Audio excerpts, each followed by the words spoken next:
E aí, pessoal, tudo bem? Em 15 segundos, Papo da Madrugada.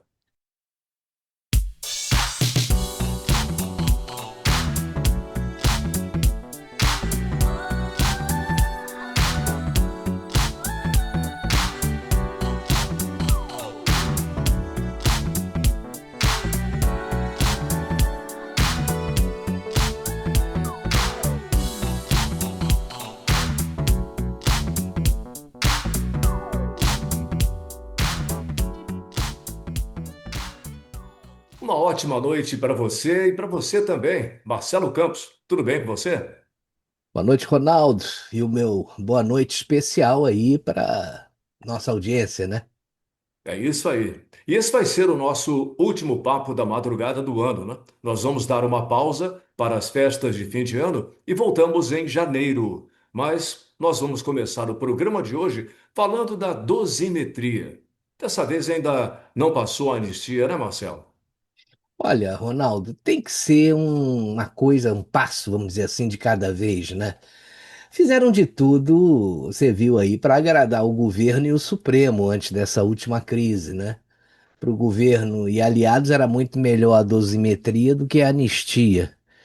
E foi assim que a dosimetria emplacou, né? Colocaram logo nas mãos do Paulinho da Força, né? Ou Paulinho da Forca, né? Se a gente tirasse esse cedilha. A cedilha, aliás. Mas você vê que desenterraram até o Aécio Neves e o Michel Temer como se eles fossem os grandes pacificadores do país. Esses dois que sempre se ajoelharam ao sistema, né? Então, isso aí não conta. Só que a dosimetria é um paliativo aí para diminuir ou tentar diminuir o sofrimento de tanta gente inocente que está presa, né? Mas ela não é a solução, porque ninguém vai deixar de ser condenado, as fichas das pessoas vão ficar manchadas com os registros criminais, todas essas pessoas vão ter antecedentes criminais no seu currículo, né? E sem contar que eles não sabem o que que vão fazer para pagar aquelas multas milionárias que foram impostas pelos ministros do Supremo. Com relação ao Bolsonaro e os demais acusados dessa absurda dita trama golpista, né, não muda nada a curto prazo. Eles vão ter que ficar na cadeia por pelo menos 2 anos e meio, dependendo da condenação que tiveram. O único alento aí é que a maioria vai voltar para casa talvez mais cedo do que se pensava, né? Se o Supremo não fizer nenhuma gracinha aí nos próximos dias. Pois é, ainda tem essa, né, Marcelo? E o que preocupa é justamente o que pode vir do governo e também do Supremo, porque ambos têm sede de vingança. Parece que sentem prazer em prejudicar quem demonstra alguma afinidade com a família Bolsonaro ou com o que ela representa, né? Agora, dá uma olhada no que disse o deputado Rogério Correia, do PT de Minas Gerais. Então, olha, sabe o que o Supremo vai fazer com o relatório de Vossa Excelência? Isso aqui, ó. Ele vai rasgar o relatório de Vossa Excelência e Vossa Excelência vai fazer o seguinte. Vossa Excelência vai fazer o seguinte. Olha o Supremo, é um absurdo. Olha a falta de democracia do Supremo. Olha. Você vê, né? Parece É. até que ele já sabe o que que vai acontecer. Tá tudo combinado, rapaz. Mas olha, andou correndo aí na boca miúda que a irritação do pessoal do PT com Mota é que ele pautou o projeto aí da dosimetria de forma que os parlamentares governistas foram pegos de surpresa. Mas por que que eles não querem aprovar nem a anistia e nem a dosimetria? Porque parece que eles estavam planejando aí uma jogada de marketing para o Lula, que está com a sua imagem bastante abalada, né? E aí uma jogada aí poderia dar uma melhorada na posição dele com relação às eleições do ano que vem. O Lula, como um grande presidente, daria um indulto para os presos de 8 de janeiro, deixando de fora o Bolsonaro e os demais envolvidos nessa suposta trama. Assim, o Lula ia ser o homem justo, né, que tirou da cadeia as pessoas que foram colocadas pelo Bolsonaro. Porque Bolsonaro é o culpado de tudo de ruim que acontece no país, né? E olha que isso me parece bastante factível, né? É a cara do governo Lula, rapaz. Se dá para tirar proveito de alguém ou de alguma situação, eles vão em frente. Mas é verdade, também acredito nisso. Agora, mas ninguém da esquerda fala nada quando tem o filho do Lula envolvido no escândalo do Banco Master, quando eles tentam blindar a todo custo os companheiros envolvidos no escândalo dos aposentados, incluindo o irmão do Lula e outras cocitas más. Dá uma olhada no que disse o deputado Gustavo Gaia. Como orienta a minoria. Presidente, eu escuto os meus colegas da esquerda se referindo a uma tal calada da noite do que está prestes a ser votado aqui agora.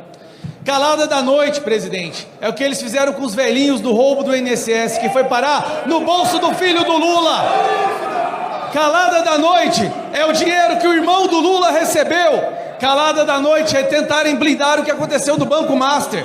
Nada está sendo feito na calada da noite. Na verdade, essa é a noite onde as pessoas que foram presas não estarão mais caladas e terão hoje uma oportunidade de serem ouvidas por todo o Brasil, presidente.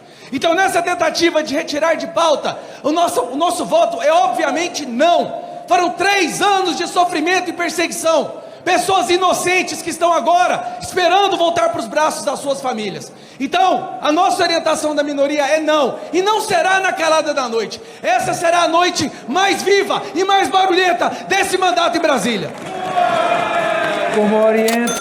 Mas o pior é que os escândalos não estão só no governo. O Supremo também está batendo recorde, né, em matéria de escândalo. Você vê que é a esposa do Moraes, que tem um contrato com Daniel Vorcaro e recebe 3.600.000 reais por mês. Recebia, né? Porque agora, com a liquidação do banco, parou de pagar. Mas as informações que chegam é a seguinte: até agora, desde o início do contrato, ela já recebeu 79 milhões, mais ou menos, de reais. Pô, nenhum escritório de advocacia consegue um cliente assim, né? Tem coisa aí. Isso cheira a corrupção. Mas você tem também o Toffoli viajando de jatinho com advogado de um dos diretores do Master e no dia seguinte colocando sigilo no processo. E a esposa dele, que foi sócia de um dos advogados do Banco Master. Aí tem o Gilmar legislando em causa própria, colocando o pé na porta do Congresso na questão de impeachment aí dos ministros da corte. A esposa dele trabalha em um grande escritório de advocacia com muitas causas no Supremo. A esposa, não, agora a ex-esposa, né? Mas que mora com ele, viaja com ele, faz tudo com ele. Mas agora é ex-esposa, tentando fugir aí da lei Magnitsky. Mas eu acho que isso não vai adiantar muito. E sem falar nas outras esposas, né? E também dos parentes que advogam aí aproveitando os bons contatos que tem dentro da corte. É uma farra sem tamanho, né, rapaz? É muito cinismo, né? Agora, eu vi um post muito interessante, né, do Renato Giraldi comentando esse contrato da mulher do ministro Alexandre de Moraes com o Banco Master. Olha só. Dos 500 milhões em contratos entre o Master e o Judiciário, os 129 milhões já têm destino conhecido. Falta entender para onde foram os outros 371 milhões e quanto será que o BTG e o Itaú gastam nesse sistema, hein? Você vê, né? Olha só quantos escândalos em potencial nós devemos ter aí pela frente. É muito milhão para ser distribuído, né? Putz. Agora, outro absurdo que nós vimos essa semana foi o ministro Flávio Dino mandando um policial tirar o advogado Jeffrey Chikini da tribuna enquanto solicitava uma questão de ordem. Um absurdo, né? Não, e você vê como são esses ministros, né, quando já decidiram há muito tempo que vão condenar todo mundo, mesmo sem provas, ou com provas robustas de inocência, né, como é o caso do Felipe Martins. O advogado nem chegou a falar qual era a questão de ordem, mas ela foi negada. O professor Ramiro Rosário, é o nome dele, sintetizou bem essa situação no seu post. Olha o que ele diz. Jeffrey Chikini foi retirado por um policial do julgamento do seu cliente. Cadê a OAB, né? É verdade, a gente pergunta, cadê a OAB? Cadê o prerrogativas? Devem estar viajando por aí, se é que bem me entendem, né? Mas eu gostei mesmo, Ronaldo, foi do que disse o advogado André Marcília, né? Quem deveria ser retirado pelos policiais era o Flávio Dino. Eu estou ainda aguardando que a OAB se Isso. manifeste. Será que a OAB só advoga? Não. Só serve para advogado que anda em jatinho? Será que a OAB só serve para advogado que ganha 130 milhões de reais do Master? Será que é só para isso? É um absurdo você retirar um policial, retirar um advogado da tribuna. Tribuna que é um lugar sagrado da Suprema Corte. Advogado que é uma entidade sagrada da Constituição. É a única profissão que está dentro da Constituição brasileira. Lá escrito que advogado é indispensável para a administração da justiça. Aí mandam um policial arrancar o advogado da tribuna. Isso é uma vergonha. Ele foi lá pedir uma questão de ordem. Questão de ordem significa o seguinte: tem algum problema, tem algum equívoco, tem alguma coisa fora de ordem, vai o advogado e pede a questão de ordem. O juiz não pode indeferir a questão de ordem. Está na lei. Ele não pode antes, como foi o caso, antes de ouvir qual é a questão de ordem, simplesmente indeferir, como a gente viu no vídeo. Dino, eu indeferi a questão de ordem sem ouvi-la. Isso é absurdo, não existe. O Estatuto da Ordem, da OAB, o Estatuto da OAB, que determina as prerrogativas do advogado e que é lei federal, é assegurado ao advogado o direito de usar da palavra pela ordem, em qualquer tribunal para esclarecer equívoco ou dúvida, bem como para replicar acusação ou censura. Então é um direito que está numa lei federal. O Dino está violando a lei ao fazer isso, ao não permitir que ele fale. E está violando de novo a lei ao censurar o advogado, mandando ele ser retirado por um policial. O policial devia entrar ali no julgamento para retirar o Dino. Claro. É o Dino que devia ser retirado. Não só por isso, mas porque o Dino é uma pessoa, como a gente sabe, suspeita para esse julgamento, porque ele foi ministro da Justiça, porque as imagens que estavam sob custódia dele sumiram e por outras questões mais que é melhor a gente não falar. Com certeza, né? Agora, essa aqui é mais do que escandalosa, Marcelo. Mostra o que o sujeito pertence, né, ao esquema. Veja o que disse Rodrigo Pacheco a respeito da situação do ministro Dias Toffoli. Olha só, o antagonista publicou, né, o Pacheco sai em defesa de Toffoli após carona em jatinho de advogado do caso Master, né? O ministro ter compartilhado um voo privado na companhia de um advogado não faz dele suspeito ou impedido para julgar, afirmou o senador. E esse cara quer ser ministro do Supremo, né? É realmente inacreditável, rapaz. Esse deveria prestar contas da omissão enquanto presidente lá do Senado, né? Um dos piores presidentes que a casa já teve. E se nós estamos nessa situação hoje, ele é um dos responsáveis, rapaz. Olha, eu espero que a casa dele caia muito em breve.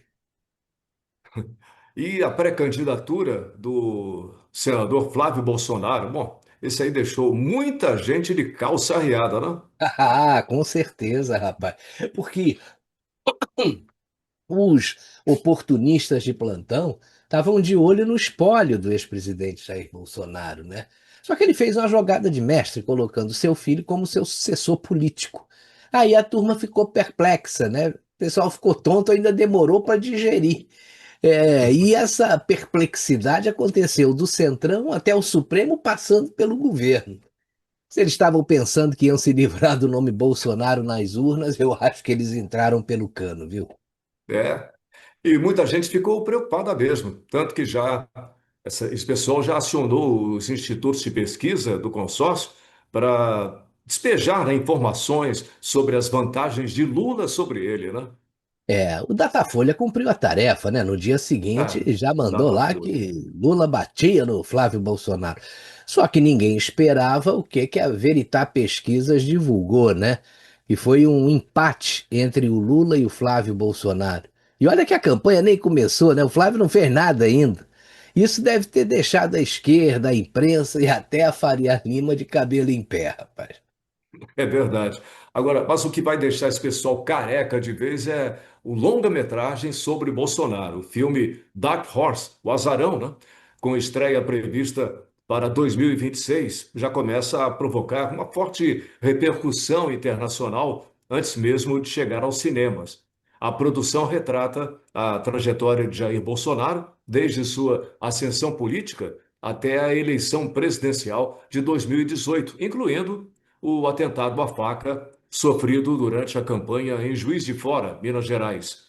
No papel principal fica o ator norte-americano Jim Caviezel, conhecido por interpretar personagens de forte apelo simbólico e moral.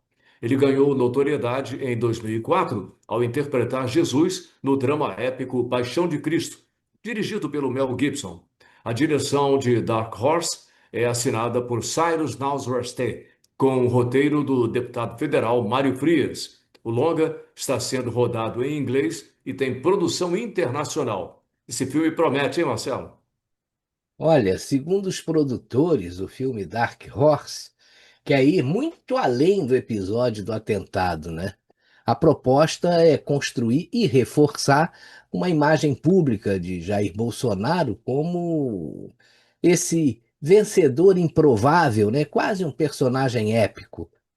O longa promete revisitar aí desde a sua formação militar até os anos no Congresso, né, destacando o discurso de enfrentamento à criminalidade e ao tráfico de drogas, que são pilares fundamentais para consolidar aí a sua base eleitoral.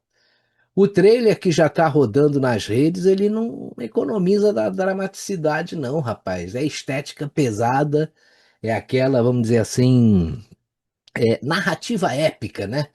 São símbolos por todos os lados. Tudo foi cuidadosamente montado para apresentar o Bolsonaro como alguém que atravessa crises, ameaças e disputas políticas até chegar ao topo do poder, né? Claramente uma obra pensada para dialogar não só com o público brasileiro, mas sobretudo com o público internacional. Agora, é impossível aí ignorar o contexto, né? O filme nasce carregado de debate político, né? Muita expectativa, muita controvérsia, e não é por acaso que a gente está falando de um personagem aí que divide opiniões no Brasil como poucos na nossa história recente.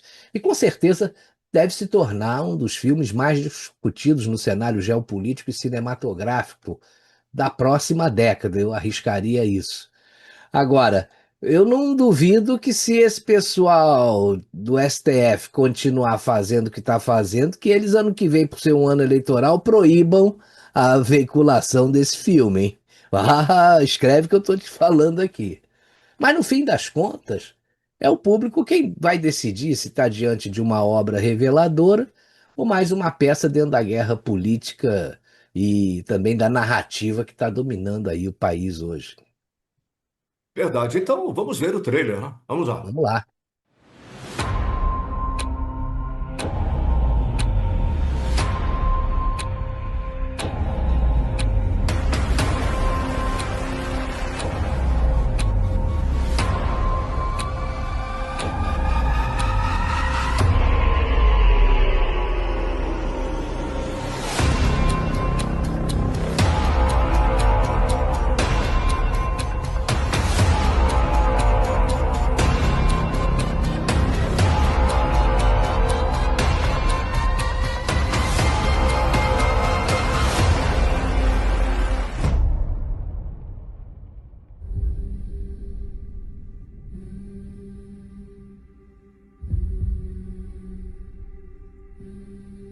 Thought I couldn't breathe without you. I'm inhaling.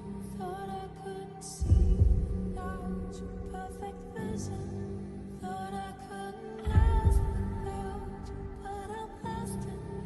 Thought that I would die without you, but I'm living. Thought that I would fade without you, but I'm on top. Thought it would be over, but now, but it won't stop. Thought that I would self-destruct, but I'm still here. Even in my years to come, I'm still gonna be here.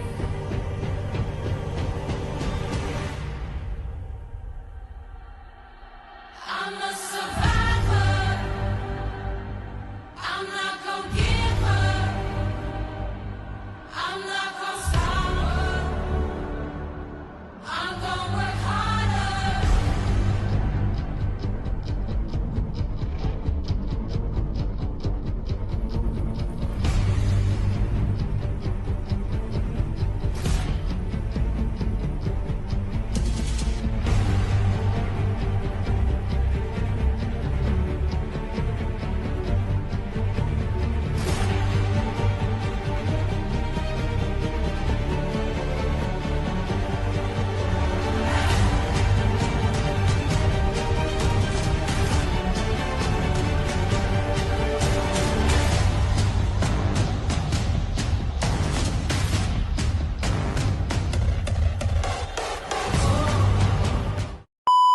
Jair, lots of luck today. I'm praying for you, Jair. Mas você não vai acreditar o que andou acontecendo durante as filmagens feitas aqui no Brasil. A esquerda já encontrou um jeitinho, né? Aquele jeito esquerdista, né? Para tentar inviabilizar a iniciativa. Olha só a matéria aí.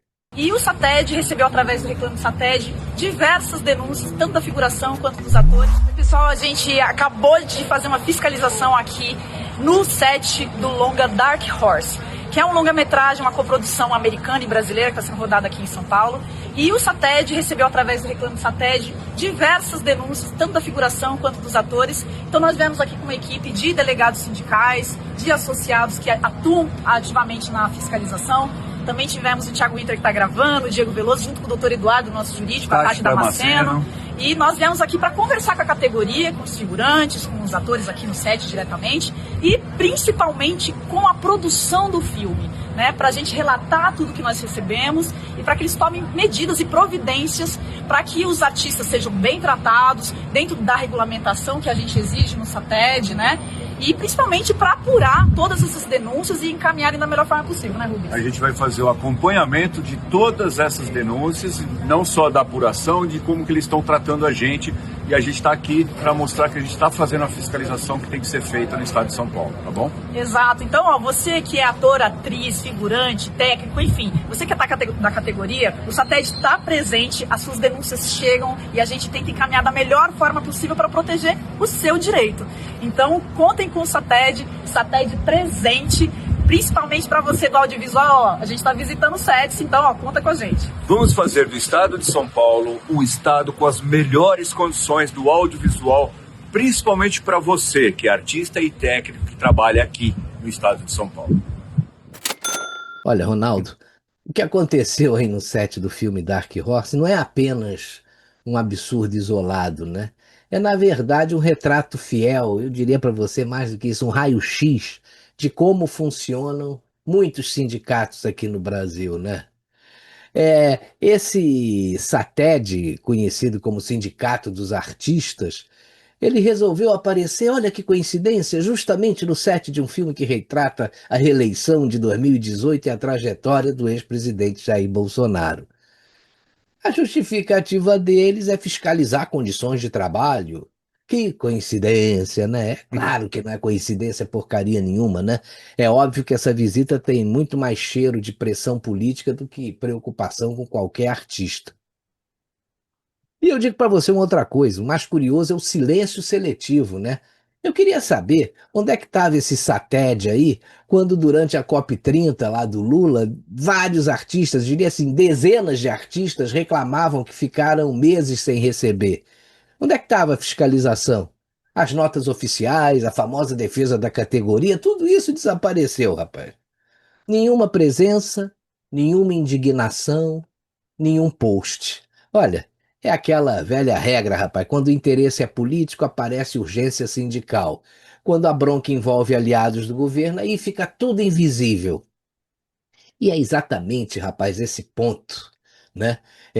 No Brasil, os sindicatos que deveriam defender os trabalhadores, muitas vezes eles defendem o projeto político de quem está no comando deles. Essa é a verdade. É um sistema que atua aí como eu vou dizer, um instrumento partidário e não como um órgão de proteção laboral, né? No fim das contas, os trabalhadores viram figurantes, infelizmente, de uma narrativa ideológica, né?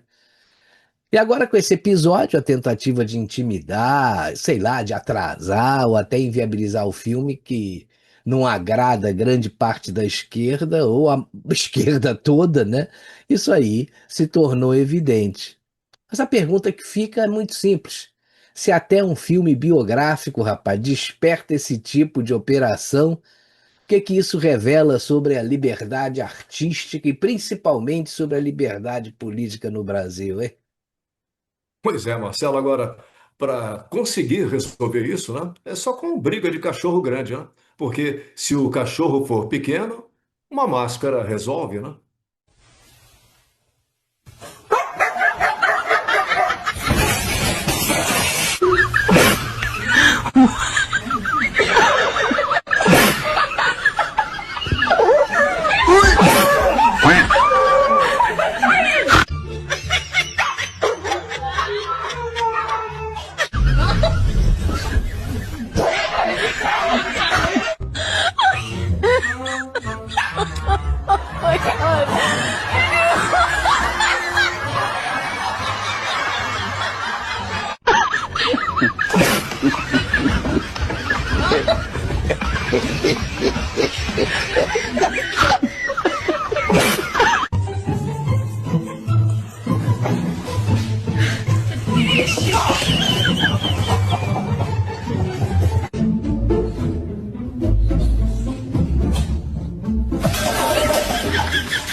Ô, Ronaldo, mostra Oi. pro pessoal aí aquela série de pegadinhas pra gente rir mais um pouco.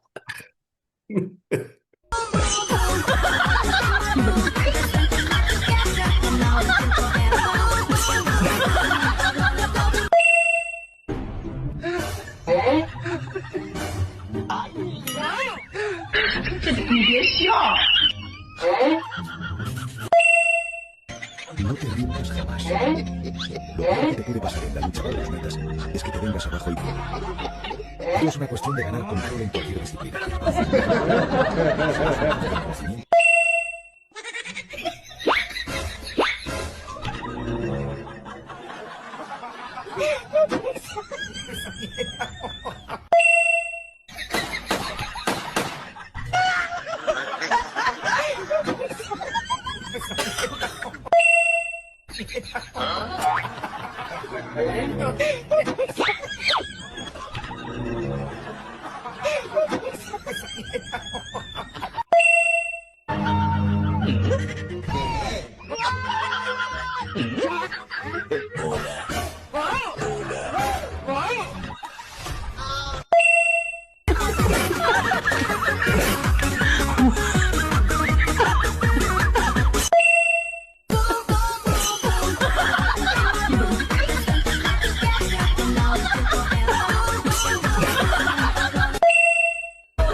Caramba, ria muito bom, pô. Adoro quando chega esse ponto do Papo da Madrugada, cara. Ria muito É, bom. E as festas de fim de ano são uma ótima oportunidade para a gente rever parentes e amigos e rir um pouquinho também, né, Marcelo? é Como verdade. esse é o nosso último programa deste ano, de 2025, eu quero desejar para todo mundo um Feliz Natal, um ano novo de muita luz, de muita paz e muitas realizações. Valeu mesmo a companhia durante esse ano aí em que voltamos, né, Ronaldo, a transmitir os nossos Sim. programas aqui no Instantenews.1, depois de 2 anos e meio parados, né? Eu desejo também um ótimo Natal e um ano novo repleto de realizações e conquistas, né? Nós vamos estar de volta no sábado, dia 10 de janeiro. E estamos contando com você, hein? Feliz Natal e um ótimo 2026.